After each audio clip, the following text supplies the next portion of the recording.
Good morning dear student. हमारा आज का टॉपिक है मोटिवेशन प्रोसेस, यानी मोटिवेशन की प्रोसेस क्या है। मोटिवेशन, इसका मीनिंग मैं आपको पहले भी बता चुकी हूँ, एक बार फिर से डिस्कस कर लेते हैं। मोटिवेशन क्या होता है?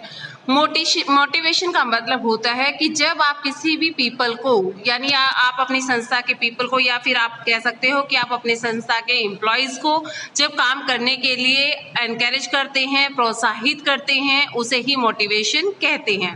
अलग अलग राइटर ने इसको अलग अलग तरीके से जो है डिफाइन किया है, बट हम यहाँ पर अकॉर्डिंग टू WG स्कॉट के अकॉर्डिंग डिस्कस कर लेते हैं।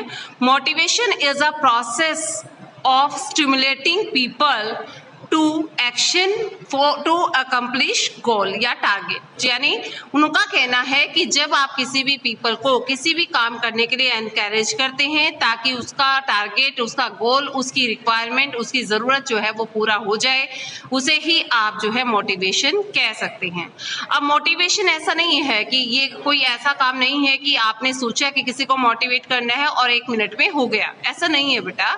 मोटिवेशन का जो है एक किसी को मोटिवेट करने का एक पर्टिकुलर प्रोसेस है, कुछ स्टेप्स जो है आपको जो है सीक्वेंस वाइज फॉलो करने पड़ते हैं, तभी आप किसी पीपल को वर्क करने के लिए एनकरेज कर सकते हैं।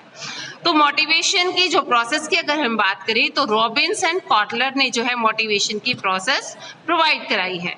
रॉबिन्स जो है मोटिवेशन की प्रोसेस जो है, रॉबिन्स मैंने को बताया है कि रॉबिन्स एंड कॉटलर ने ये प्रोसेस दी है। तो प्रोसेस को डिस्कस करने से पहले मैं आपको थोड़ा सा रॉबिन्स का इंट्रोडक्शन देना चाहूँगी कि रॉबिन्स कौन है और इन्होंने क्या क्या वर्क किया है। तो रॉबिन्स जो है, इनका जन्म जो है 29 फरवरी 1960 को हुआ था। 1960 को ये एक अमेरिका के बहुत ही फेमस ऑथर और साथ साथ भी ये एक मोटिवेशनल स्पीकर भी हैं। ये मल्टी टैलेंटेड हैं, ये बहुत सारे फील्ड में इन्होंने वर्क किया है। तो यहाँ पर अगर हम मोटिवेशनल स्पीकर के तौर पर ये जो है बहुत ज़्यादा फेमस हुए हैं। इन्होंने बहुत सारे मोटिवेशन को लेकर बहुत सारे लेक्चर डिलीवर किए हैं, बहुत सारी सेमिनार, बहुत सारी प्रेजेंटेशन जो है इन्होंने मोटिवेशन को लेकर दी हैं। तो इनका मानना है कि मोटिवेशन जो है इसके लिए कुछ पर्टिकुलर स्टेप्स को फॉलो करना चाहिए, तभी आप किसी भी पीपल को वर्क करने के लिए एनकरेज करते हैं। तो मोटिवेशन, रॉबिन्स ने जो है मोटिवेशन को लेकर जो प्रोसेस दी है, अब हम उसको डिस्कस करते हैं। मोटिवेशन प्रोसेस के में जो है रॉबिन्स का मानना है कि इसके अंदर जो है 6 स्टेप होते हैं। इन 6 स्टेप में सबसे फर्स्ट स्टेप जो है अनसेटिस्फाइड नीड होता है बेटा। तो जैसा कि मास्लो ने भी यही कहा था, उसकी जो थ्योरी है, मास्लो ने जो थ्योरी दी थी, उसकी थ्योरी का बेस भी यही था कि हमेशा अनसेटिस्फाइड नीड ही पीपल को वर्क करने के लिए एनकरेज करती हैं, मोटिवेट करती हैं। जो इंसान की जो ज़रूरतें बिल्कुल सेटिस्फाई हो चुकी हैं, जो संतुष्ट हो चुकी हैं, वो कभी भी ह्यूमन बीइंग को फर्दर वर्क करने के लिए एनकरेज नहीं कर सकती। तो जब भी आप किसी भी पीपल को मोटिवेट करना चाहते हैं, सबसे पहले आपको पता लगाना होगा कि उसकी अनसेटिस्फाइड नीड कौन सी है, कौन सी ऐसी ज़रूरतें हैं जो उसकी अभी संतुष्ट नहीं हुई हैं और जिनको वो संतुष्ट करना चाहता है।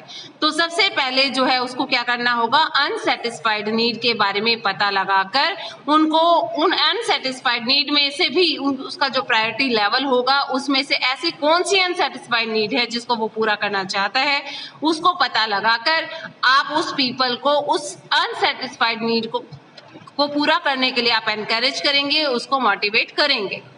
तो सेकंड जो स्टेप है बेटा, दैट इज टेंशन। हमेशा ह्यूमन बीइंग का नेचर है कि उसकी अगर मान लो कोई ज़रूरत है और उसको वो पूरा करना चाहता है, तो जब तक उसकी वो ज़रूरत पूरा नहीं होती तब तक उसे टेंशन होनी शुरू हो जाती है, उसको तनाव में वो रहना शुरू कर देता है। तो तनाव में रहना शुरू कर देता है। अब ह्यूमन बीइंग का नेचर है कि वो ज़्यादा टाइम तक टेंशन में नहीं रहना चाहता, वो उस टेंशन को दूर करना चाहता है, यानी वो अपनी अनसेटिस्फाइड नीड को अचीव करने के लिए जो है वो वर्क करना चाहता है। इसके साथ ही आपका जो थर्ड स्टेप है वो ड्राइवर्स यानी तीव्रता, ये स्टेप शुरू हो जाता है।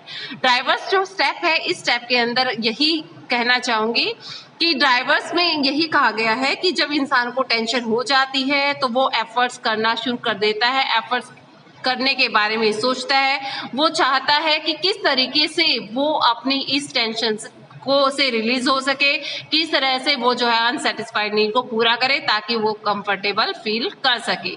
तो थर्ड स्टेप के बाद उसका फोर्थ स्टेप शुरू हो जाता है, that is search behaviour.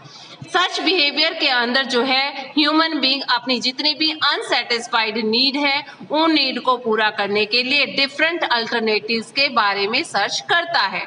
Different alternatives जो है बहुत सारी हो सकती हैं। इस चीज को हम एक एग्जांपल के थ्रू भी समझ सकते हैं। लाइक जैसे कि आप सभी देख रहे हैं आजकल गर्मी बहुत ज्यादा है, गर्मी का मौसम है, हर कोई चाहता है कि उसे इस गर्मी से आराम मिले, थोड़ा सा वो इस गर्मी से छुटकारा पा सके। तो इसके लिए उसके पास बहुत सारे अल्टरनेटिव्स हैं। जैसे मान लो सपोज करो वो नॉर्मल पानी पी के भी थोड़ा सा रिलैक्स हो सकता है।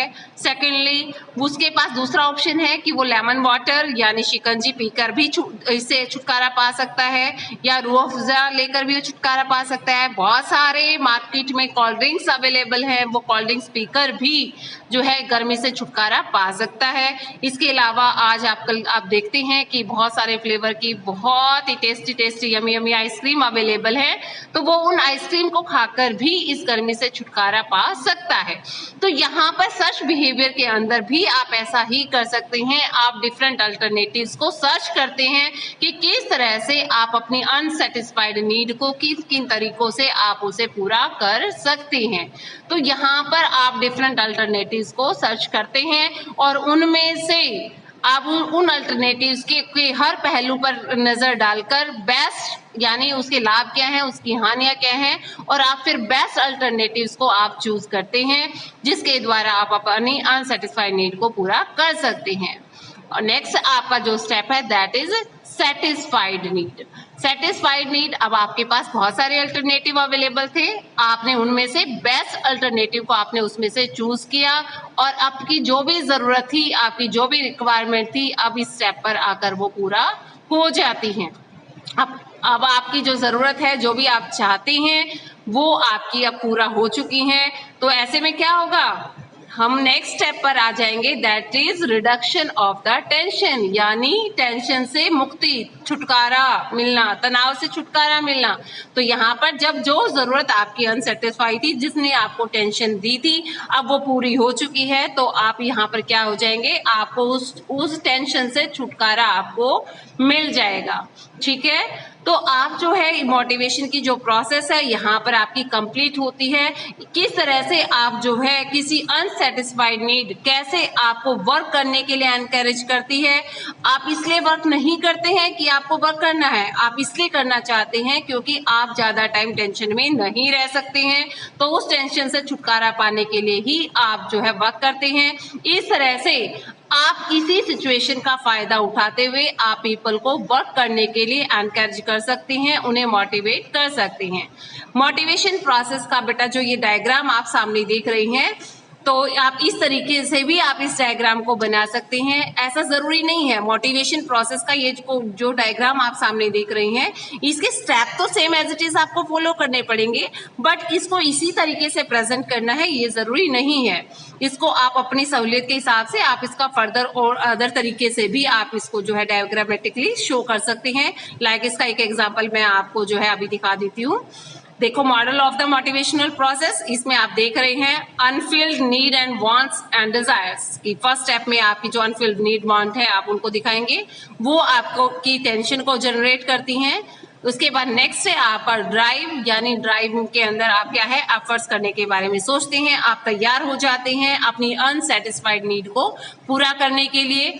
उसके बाद आपका जो है सर्चिंग बिहेवियर स्टार्ट हो जाता है, आप डिफरेंट अल्टरनेटिव्स को सर्च करते हैं किस तरह से आप अपनी नीड्स वांट्स को सेटिस्फाई कर सकते हैं। डिफरेंट अल्टरनेटिव्स में से आप यहाँ पर बेस्ट अल्टरनेटिव का सिलेक्शन करके अपने गोल को पूरा कर लेते हैं, यानी अपनी अनसेटिस्फाइड नीड को आप जो है पूरा कर लेते हैं। और जैसे ही आप अपनी अनसेटिस्फाइड नीड को पूरा करते हैं, आप टेंशन से रिलीज हो जाते हैं, आपको टेंशन से छुटकारा मिल जाता है। और इससे संस्था को फायदा ये होता है कि आप अपनी टेंशन को पूरा, अपनी अनसेटिस्फाइड नीड को लेकर वर्क करते हैं और उस वर्क से ही जो संस्था का टारगेट है, ऑब्जेक्टिव है, वो भी पूरा हो जाता है।